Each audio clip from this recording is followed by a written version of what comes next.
Hey guys, what's up? So I was recording this series live between Dragonflow and Surreal, and unfortunately, since it's my first recording with OBS back on my old computer, I just got it back prepared. It completely got wiped. I had to redo all my settings. I guess something with the audio messed up. Hopefully it's fixed now, but I really want to bring you guys this series live because there's so many cool things in it. We saw a Drapion here, and we see some even more crazy things in the coming games. So definitely, have your eyes to the screen here. We're going to see some really off-the-rails stuff, but unfortunately, I wasn't really able to, make that a viable recording because the audio cut out after I paused for some reason. So with that said, we got Dragonflow here using an Aegislash, Colossal, Drapion, Clefable, Tangrowth, and Zeraora. It's really just using, a nice standard dual ghost with a bulky backbone team. We see Aegislash as well. It's cool to see that Pokemon using a bit more.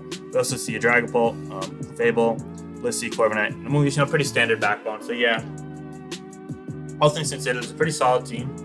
I don't really love how Dragonflow matched up with a couple threats. He's got the cool factor. He's got Colossal and Drapion, so that's dope. As for Stereal, I personally don't love the lack of Volt Switch immunity, but I guess between Amoonguss and the Blissey should be fine. So yeah, let's get into it now. I guess we'll just go for it with the post-narration style because, nothing else I can do. I really don't want to forego the series after I spent so much time watching it and, recording it initially. So yeah, right off the bat, we see Clef going for Stealth Rock and a knock. Amoonguss then doubles on in here.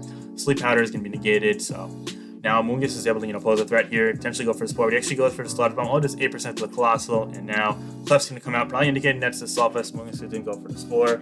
Now Clef gets a knockoff on this Colossal, which is huge, because now if Rock Surveyor are set up when it's not in, it's going to take 25%, and that happens on the next turn as Clef goes for Stealth Rock here. Now Amoonguss comes in here now to chew a Shadow Ball from Aegislash, and it only does 33, I believe, so that indicates, yes, probably the Sulfus Amoonguss. And now for some reason, Dragonflow's like, oh, I don't care about any potential Stomping Tantrum, Foul Play, whatever it might be. So Foul Play just devours that. So I'm like, okay.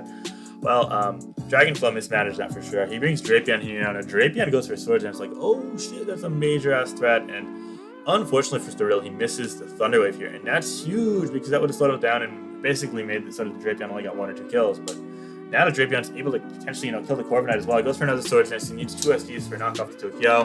He's going to take 2 Body Presses now, which is going to put him into the Dragapult range, but it looks really good for the Dragonflow's Drapion now, as he's got to force in the Dragapult's Revenge Kill it, and pivot into the Dragapult, because obviously looking at Dragon moves. So yeah, Colossal comes in here, though. I don't think that was really the play. I think he should have went Clef. It was a very obvious Dragon move, but I guess he's scared of him going for status or U-turn or whatever it might be. But regardless of that, the Colossal goes down in 2, and now we're in a 4-4 game, but the Drapion's still alive, and it could be like a Wish Point Fable. So yeah, he goes Aegislash to try and cut that off, and goes for the Wish, and now he's not scared of Specs. He's leftover, so he knows he can live a Flash Cannon. So knowing that, Fable goes for Teleport to bring a Drapion, but knowing that he wants to get the hit off on the Drapion, not the Clef, Surreal goes for Sub, which is a really heads-up play there. We see a knockoff here, and the Slash can do 81%. So yeah, that takes it down all the way to 8%, which is in Stealth Rock range. So now he goes Clef here, knowing he could live the knockoff. And since it's a Drapion, it's a really weak Pokemon, only 90 base attack, 95 base attack. Poison Jab only does 48 there, which is just ridiculous. So Clef soft folds it up. Okay, I can eat that up easy, no problem. And now he's like, okay, I don't want him to Swords Dance here, so he just goes for the Moonblast to take it out. And now we're in a 4-3 game in favor of Stereal. Volt Switch here is going to take out the Clef because it's especially offensive Zeraora, so that's good. Tangrowth comes in here now, but now look how good Amoonguss is against Dragonflow's team. He's going to take the knockoff, and Sludge Bomb's going to do 80% to the Tangrowth, leaving it at 8%. No poison, unfortunately, that would have just ended the game, but now Clef comes in, it's like, okay. Aegislash doubles in here. That's a great heads-up play there by Stereal. Basically, what was happening was he knows he's not going to be able to withstand a million Sludge Bombs, that he wants to try and get some leverage against Amoonguss, so he went to Clefable, knowing it's kind of the only thing he has to comfortably survive, even if we take around half the Sludge Bomb. And Stereal just calls that play, knowing it's low risk to go Aegislash anyway, because the Tangrowth, if it's fired off, worst case, it just gets a knockoff off 40%, and he doesn't really need the health on this anyway, as the Amoonguss beats the Zeraora and just comfortably stomachs the Moonblast regardless. So because of that, Aegislash was just a risk-free play, and Stereal really saw through that, so it's a great play there. With that said, though, Flash Cannon here is going to be able to take out the Clef, so he wants to get a sub up. He subs up there. Zeraora knows that now he's kind of get the Shadow Buff to the resistant Flash Cannon, so that's a great play there. 65%, and now nothing is stopping the Amoonguss from coming in here, stomaching this Volt Switch, and being able to pose a threat again with Sludge Bomb. He goes back to Aegislash here, just not wanting to risk a Flamethrower, Clefable, or anything like that, even though he revealed his Wish Port. No point in risking it. So yeah, now he gets the Flash Cannon off here. It does 83, and then Clef goes for Teleport and heals up the Zeraora, which is good. It negates the Shadow Ball damage, but it's bad in the sense that now there's no way the Clef's ever going to heal up, so the Amoonguss comes in. I was like, okay, now the Amoonguss literally just wins the game, which is funny because Amoonguss isn't really a win condition, but when your Aegis Slash, your Drapion, and your Claw Slug on, I guess it is a win condition all of a sudden. So yeah, ultimately, Stereel's going to advance here with some Sludge Bombs, I believe. He just goes for another Sludge Bomb here. Yeah, takes the Tangrowth out now.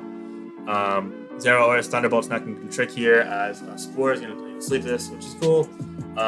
See that? Yeah, because the Assault Vest got knocked off. You don't really need another fourth move, so you could run like a Spore or a Stun Spore in the fourth slot and Assault Vest Amoonguss in case you get knocked off by Zero Aura or Clef or tricked by Clef. So yeah, Hex is going to do a million to the Zero Aura there. It's going to stay asleep again. Not that it matters, though. Knockoff from Special Zero Aura is going to kill anyway, so yeah. And that's going to be a wrap, as Clefable can come in and go for a Wish, but yeah, Hex is going to do enough after the burn, and that's going to be that as it eats the Moonblast, and we see a 3-0 win in Game 1 for Sturdio. So, yup. Next up, we have Game 2, and we're seeing what looks like a more tame team from Dragonflow, but it just looks like it. I promise you, we're in for a treat here. Skarmory, Rotom Heat, Clefable, Tangrowth, Urshifu. I'm thinking it's going to be Urshifu Rapid because there's no real way to... Double Dark's really clunky. You have no other water type, and you could really use a couple of the resistances. Also, Aqua Jet for revenge killing, things like, say, Volcarona would be cool too. So yeah, I'm like, okay, I don't know. Is this like a Scarf Urshifu or a Scarf Hydreigon or a No Speed Control or what? I'm really unsure about the sets on Dragonflow team. It's a weird composition. I just realized using a pretty standard team. It does suffer from the I lose 6-0 to Choice Specs Curum disease, but that aside, it's fine. Alakazam, Skarmory on both sides, which is cool. Magnezone, Hippowdon, Dragapult, and Clefable. So yeah, it looks like a solid, pretty standard build. Let's see what comes of it. No, we see Hydreigon lead off for Dragonflow, Hippowdon for Surreal, and right off the bat, we see a really weird play. We see it take a Draco for 72, so I'm like, okay, is it Spec for especially defensive or Scarf for physically defensive? We don't know. And it takes a Toxic to a kill there. Oh god, the phone's ringing. Gotta pause for a second. I can't pause, it's fine, it won't stop. Yeah, okay. Anyway, we see the knockoff there. Rocks get set. Now we're seeing Skarmory come in here now. Skarmory's going to come out on a knockoff of his own, so no big deal there. Yeah, Rotom Heat comes in at this point, and it's going to take the Toxic comfortably. Alrighty. Now, just want to check the time real quick. Good plays there by Stereal getting the Toxics off, but he did take quite the chip on the Hippowdon, which isn't going to help him because the Hippowdon is basically useless. It's slower than everything. He says Tangrowth, we can just Giga Drain it, so yeah. Skarmory comes in here now in a Moonblast, knowing, okay, get some spikes up there to get the Toxic off for Rotom Heat, so it's great. I think he likes to go for the spike instead of Roost here, yeah. And now he goes for the Roost on another turn, and he's going to get slept here, which is completely fine. Tangrowth can't really pose much of a threat anyway, so he can just stay in and burn a turn as the Hydreigon comes right back in. Takes the poison, leaving it at 82%. Hippowdon's not going to come in as fodder, so this is a really useless Hippowdon. It actually comes in on a U-turn, and that invites in Urshifu Rapid Strike. And now, the Urshifu Rapid Strike reveals itself to be Scarf, as it takes us out, and then Stereal goes to the Alakazam, which was a big threat in this game for sure. And the Alakazam gets taken up by a Scarf Surging Strike, and I guess I don't really understand why you'd use a Scarf or Urshifu on a team that, without Nasty Plot plus Roost Hydreigon, can't really break Pecks all too well. But I guess the idea is Spikes pressure Pecks, I'm not too sure. But regardless, we see the Volt Switch here into Rotom Heat from the Magnezone, knowing you can live a Choice Scarf Surging Strike. But at this point, it's very hard for Dragonflow to lose with that Scarf Surging Strike. So 2 kills Clef, Skarmory's asleep and slightly chipped. Magnezone, taking chip as well, and the Dragapult, it's not really the most durable as this, so yeah. Flash Can's going to take out the Tangrowth here, but that's going to invite in the Rotom Heat to pose a threat once more, as Dragapult comes in here now in a pain split. And now I'm like, okay, Dragonflow's starting to squander his lead. I don't love these plays. Dragapult comes in here now, and it's going to U-turn to the Clef. I feel as if going for a status move there would have made more sense to actually do more damage in the future, but he does get the Magnezone in this time, so that's going to be big, as it's able to Volt Switch into the Hydreigon there, doing 36%, living at 46, bringing the Clefable in. So I'm like, okay, there's a chance maybe for Stereal to just claw back into this game turn by turn. Skarmory comes in again, as Clef goes for Aromatherapy, which does wake up the Skarmory, so that's a start perhaps, but I don't know if it's a finish, as we see a knockoff here, and then it's a Swords Dance Skarmory, like, whoa, hold the phone. What is a Skarmory? Real Sharp Beak. And then Stereal goes to his own Skarmory, perhaps scared of this being like Body Press, but it's like at -1 defense. There's no way. I just don't see why he didn't go to the Magnezone, honestly. And then, to make matters worse, instead of roosting off, because he could easily live a +4 Brave Bird, he goes for Body Press, and that puts him into a kill range if he gets the roll, and he does get the roll, so I feel like Stereal really mishandled that. He let go to Skarmory when he could have just lost some health in the Magnezone, and now he loses health in the Magnezone and the Skarmory, so yeah, Swords Dance Skarmory did work. There was definitely some misplays around it though, but at this point, there's no way for Dragonflow to lose the game. He goes Clef on the Clef, and you're just going to soak up the Moonblast and heal up. Some trip blowing off with knockoff, and that's that. That's a speed type to class Rotom. He comes in here now. But basically what's going to happen is he's going to Pain Split the Pult and barely gain any health after poison. But the Pult is going to try and Thunder Wave the Clef this time because he didn't last time. He takes the Volt Switch, which is a great play there by Dragonfly calling that, and now the Urshifu Rapid Strike comes in, and Surging Strike will take this out. Surging Strike 2 kills the Clef, and the Magnezone, as you see, is weakened. So between the Magnezone being weakened and there being no Skarmory, this is going to win the game. So that's why I said Starry really had to play around that Skarmory differently, but it's hard to predict something like a Swords Dance Skarmory and then play around it, so I don't really blame him too much, and that's going to even the series out at 1 apiece. So yeah, now we got the game 3. Right off the bat, a really ungodly team from Dragonflow. It loses 6-0 to Cherrim. It loses to any Psychic type, including Rare Nicholas. It has a Lopunny. It has no Steel type. I'm just kind of at a loss. I don't think this is a viable team from Dragonflow, regardless of the text. As for Real, it's a pretty solid team, but no Fire Resist, no Water Resist. It turned out to be Urshifu Regular, not Urshifu Rapid later, so yeah. I don't really understand that, but I guess you want to make the future sight into Urshifu work. But I think this was kind of, it would have preferred probably a Water or Dragon type somewhere, I guess, but teach their own. Yeah. Anyway, let's get into it. Some really weird team choices, so no point dwelling on them. You see Clef lead against a Powdon, and he gets a Trick Off turn 1, tricking the Scarf, and it's like, okay, already looking real bleak for my boy Dragonfly. Now we see the rocks from Clefable as the Lopunny comes up, but what's the Lopunny for? Yeah, it just takes the sand, it's gonna trick an Assault Vest here? Okay, I guess the Clef's just taking Assault Vest, that's fine for Sterile. Moonblast is still unresisted, so yeah. The opposing Clef comes in here now, and I guess it's going to go for a Teleport, and that's going to bring the Mantine in, but Mantine's going to take a Toxic, and you're like, oh damn, that ain't good. So, Toxic there, it's going to help Sterile, especially since he doesn't get burnt by Scald. And you're like, okay. What is Reuniclus in, and how much work is he going to do in this game? Is what we're wondering at this point, as the Lopunny comes in here now, Clef, and I guess he doesn't want the Clef getting tricked at this point, so he goes Corviknight, and Corviknight takes a trick. In hindsight, I don't think that was the best play. I think he probably could have just went Reuniclus every single time on this. But I guess he didn't want his Psychic type being weakened, whatever. We see U-turn there, and we see Magnitude come in now. And he's obviously going to go Flash Cannon, because this is weakened and poisoned against 2 ground types, and Dragonfly calls that, and he gets the Roost off. So that's a good play there, for sure. Personally, if I'm Sterile, I just pursue the issue, and I keep Flash Cannon, because it's taking more poison damage, but he doesn't want to take a burn, and maybe a 30% Scald, so he just goes Reuniclus here, and now can fire from Future Sights, and that's going to be a major threat as the Lopunny comes in here now. Lopunny, okay, Future Sight, bet. Clef comes in here now, and U-turns to play from Lopunny because apparently that's the thing. And the Clef gets brought in, and it takes the Future Sight for 6 million damage the next turn as Drill comes in. So it's good for Dragonflow and Sterile. Dragonflow's able to get a Wish off, and Sterile's able to get the damage off there. And now the Drill's able to pose a massive threat here as basically forced to protect. Unfortunately, it's not Swords Dance. He goes for a spin and heals up most of the damage, but doesn't look super sustainable. Now, he predicts him not to go for the Iron Head, and he goes for Teleport and the spin. Now Diggersby comes in, and that's okay, big threat. And it's going to be able to chip the hell out of the Corviknight as it goes for the Mega Kick. It does 34 with Choice Band Mega Kick, so yeah, that's a big damage there. Now Powdon comes in here now for Dragonflow, and we're going to see a U-turn here from Sterile. Great play there. Bring back in that Reuniclus, get another Future Sight off. As the Stealth Rocket down, yup, okay. Lopunny comes back in here, and extra drill just to play here. Straightforward, why not? At this point, I guess he's scared of close combat or high jump kick or whatever the Lopunny might go for, so he goes to the Clef, but he goes for Healing Wish, and that's going to heal up the Mantine, which is good because it's no longer poisoned. However, we still have the threat of Magnezone, we still have the threat of Side Shock and Knockoffs, and Wicked Blow, and a Toxic Drill, so nothing's really safe for the Mantine as Moonblast there, it's the Clef. Clef is actually going to go for a Wish as Urshifu comes in. Urshifu knows he can go through Protect, so that scares the hell out of the Clef as it needs those Iron Head or Poison Jump to take it out for the Choice Band variant. And correctly, Dragonflow goes to Powdon there. After a great risk there by Sterile to force it to not get the Wish off. So yeah, that invites Reuniclus in. Reuniclus comes in on a Mantine though. I don't know if he wants to take a burn or what, but I really would not care because the Powdon's in the back. With the Choice Scarf, you really want to knock that off, but I guess he wasn't scared of that. If Diggersby comes in for some reason, I don't know why I went Diggersby, but losing that band is horrible for Dragonflow, so it's a very worthwhile knock at the end of the day. Corviknight comes in here now in a U-turn, so not even taking out the Corviknight. Corviknight can just come in and, check it every time, I guess, until it dies, so that's cool.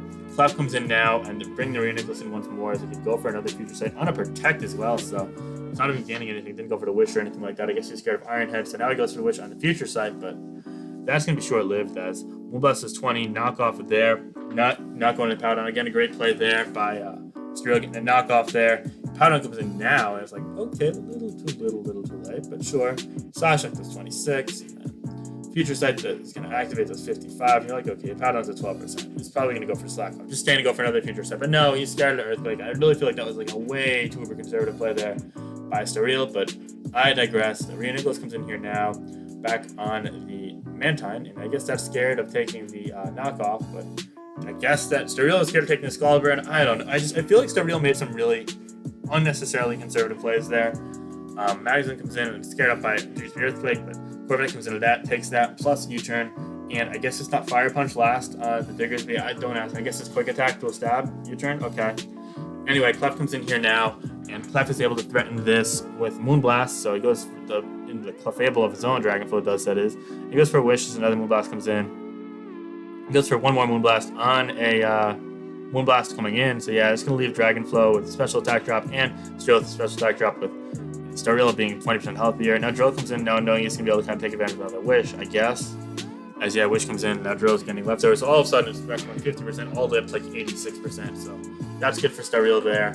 Actually all the way up to 87%. So now he's going to get a spin off here if he wants. Manton comes in, he goes for the spin, and now I think he just goes for Toxic, honestly. It's very drawback free. If he takes a burn, he takes a burn. It's just no big deal. But he wants to go Magnezone. Essentially lets that take the burn, which I guess is okay. I feel like the Toxic would be better there. But speaking of Toxic, it's actually the last move on this Magnezone, so all is okay.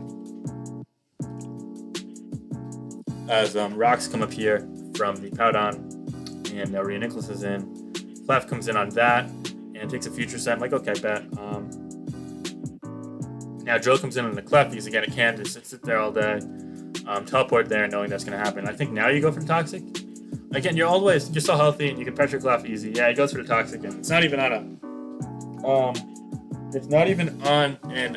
a Scald because Future Sight's there, so he has to roost. So yeah, now Stereo's just cruising. He's got 6 Pokemon, most of them are attacked, and he's forcing damage on Dragonflow. Dragonflow makes a good play there and goes for the Drag Bolt and obvious spin, but then Stereo makes a misplace. Obviously with Specs, he was take rocks damage, and look at the team.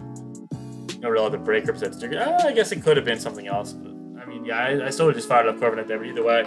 Clef takes 57, Corviknight comes in, and I guess for some reason Dragonflow switched out, predicting the Urshifu, but Clef comes in now, back to the Drill, and now Mantine comes in, but that's going to come in on a spin.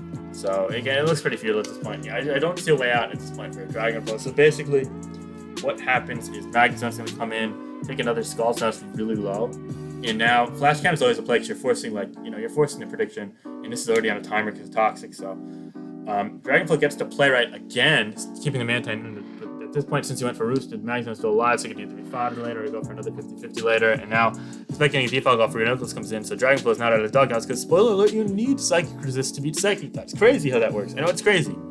He goes for the Side Check there for the Future Sight. Teleport. Powdon comes in here now. Personally, here, I just go Drill to get the spin off, because obviously he's going for Rocks, but I get it that the easy play at this point is just to go Corviknight, so fair enough.